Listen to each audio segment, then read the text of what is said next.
kulanti wacan daawadayaal waa mar kale iyo barnaamijkeenii ku saabsanaa kafu waad u qalantaa ramadaan kariim. waa xalqadeeni toddobaad oo aan idin soo gudbin doonno. aragtidaada ayaad nala wadaagi doontaa marka aad dhammaysato muuqaalkan. maanta yaa marti ku ah. طلبنا من ضيف اليوم حضور اجتماع بالمجمع ولكن رتبنا له شيء أكبر. ninkan yuusuf ayaa la yidhaahdaa. waxa uu maanta marti ku yahay barnaamijka. calaamadii waxaa soo dhigtaa la yidhi ee geesiyaasha ahaa soo bandhigaa la yidhi. haddana boorsooyin ay ku sawiran yihiin sawiradiisa.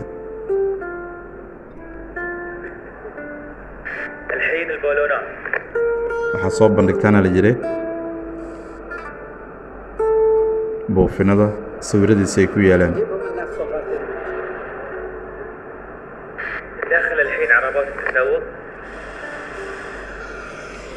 gawaaridooda u qalantaa iyo sawiradiisa ayaa la soo bandhigaa.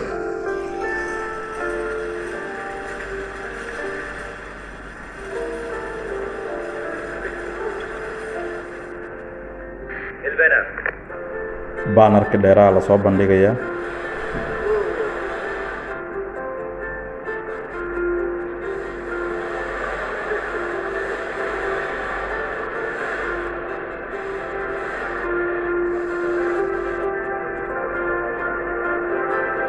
النداء.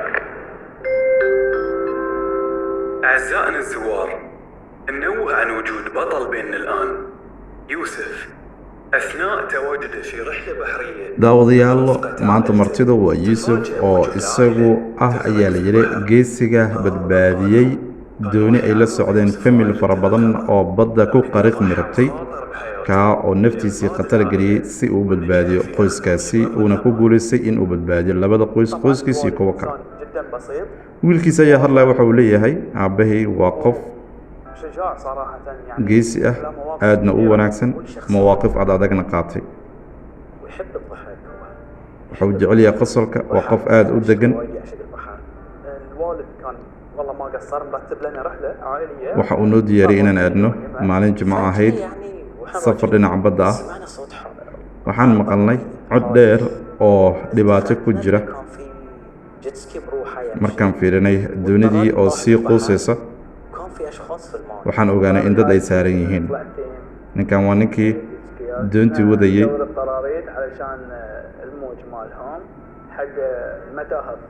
waxaan ahayn koox ayuu yidhi, waxaan raadinaynaa doonina badbaadisa. ninkan waxa uu ka mid yahay dadkii la soo badbaadiyay ama doonida wax ka waday isagana.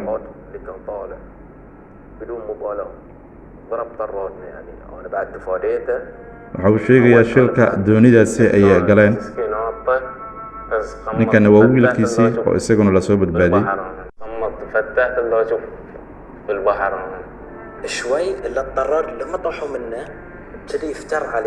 kadib ma uusan ka labalabeynin. waxa uu aaday dhinaca doonta. waxa uu dhakaxaysay amaba uu aaday dhinacii dadkii qaylinayay ee qoyskaas. waxa uu ahaa muuqaal qurxoon laakiin aad u adag.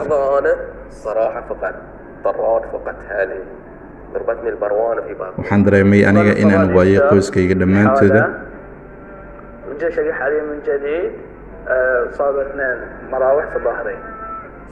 xaaladaas waxay ahayd xaalad aad u adag oo shil aad u xun. طاف الطراد من بينهم وضرب المحركات مالتنا.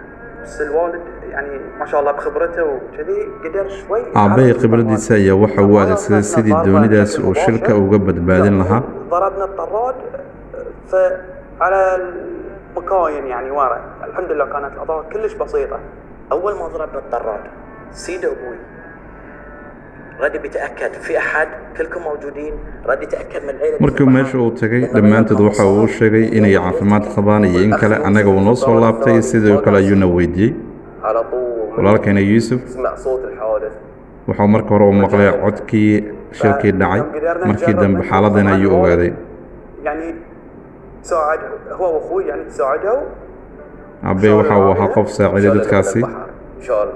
لبناتي أول شيء biyaha ayuu naga soo saaray وعقب ما ركبنا wiilkayga iyo xaaskayga soo badbaadiyay buu leeyahay كل شيء يوسف يطمنا إنه ما في شيء yuusuf waa midka ii soo bixiyey banaanka ii soo saaray ayuu yidhi عندنا توجيهات كل واحد شو يسوي حرك الاطفال ووالدتي caruurtii iyo hooyooyinkii dhammaantoodii banaanka ayuu u saaray قال لي أنا أعرف الإسعافات markii ugu horreysay ii yimid waxay uu weydiiyey inaan aqaanin kala gargaarka degdega ah قال لي امسك الحبل رفع رجعت لرجولي ما ترتفع مكسورة قال لي وقف ونزل لي نوع لفجكة قال لي رفع رجولك عشان لا تتعور رجولك ولا تتحرك حق العمود الفقري لا يسبب لك أي ضرر كان يطمن يعني ما فيك إلا العافية ما فيك شيء إن شاء الله حنروح أجرب نقطة ويتصل كان تليفون حق الإسعاف maalmihii dambe waxa uu ahaa qof xaaladani ka warhayay na soo wacayay markii isbitaalka nala dhigay waxa uu ahaa qof mar waliba naga warhaya كنت أنا مراكر في المستشفى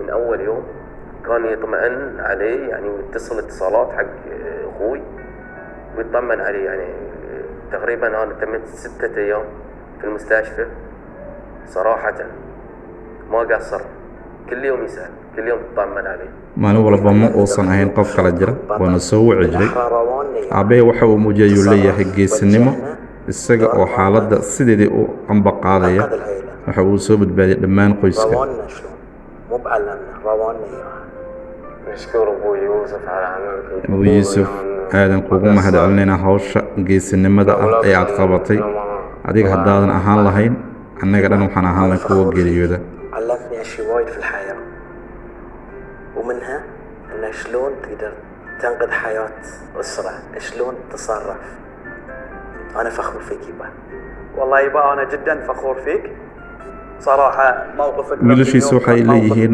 mowqifkaada waxa uu ahaa mid musharaf ama ixtiraam mudan oo la soo dhoweeyo geesi ayaa tahay waana kugu dayanaynaa حياتي أنقذ عائلة ninkii doonida wadaayo waxa uu leeyahay waan kuu mahad celinaynaa annaga iyo familkaas aadna soo badbaadisaba yuusuf تشكرك أخونا أبو عبد الله على الموقف الشجاع اللي تقدمته waa mid ka mid a ilaalada xeebaha dalkaasi baxrayn oo ustaad yuusuf u mahad celinaya السمات الطيبة عند المواقف الصعبة ونقول لك يا أبو عبد الله أنت كفو أخوي يوسف شو أقول لك يعني أنت أخ صديق maaqan uu yidhi wax aan hadal ku soo koobi karo waxaad tahay walaal iyo saaxiib aad u wanaagsan بطولي waxaad samaysay geesinimo taariikhda gashay oon kugu ammaanayo kuguna mahad celinayo jazaaka allah ما قصر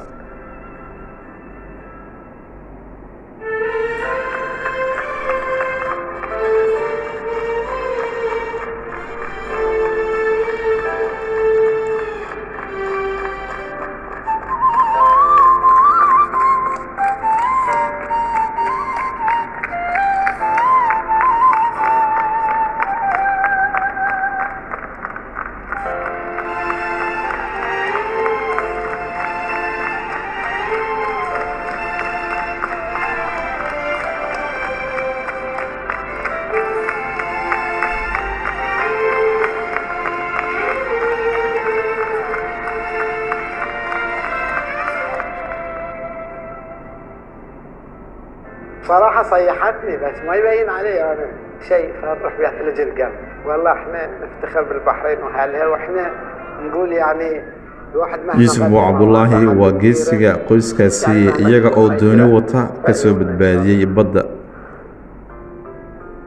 يبا انت كفو aabe adiga waad u qalantaa أنت كفو waad u qalantaa يوسف أنت كفو يوسف وعبد الله فزعته كانت السبب من بعد الله في حياة عائلة بأكملها وأمثالك yuusuf كثيرين. waa cabdullah waxa uu alla ka suko uu noqday qof qoys naftooda badbaadiyey oo maanta marti ku ahaa barnaamijka kafo أنت كفو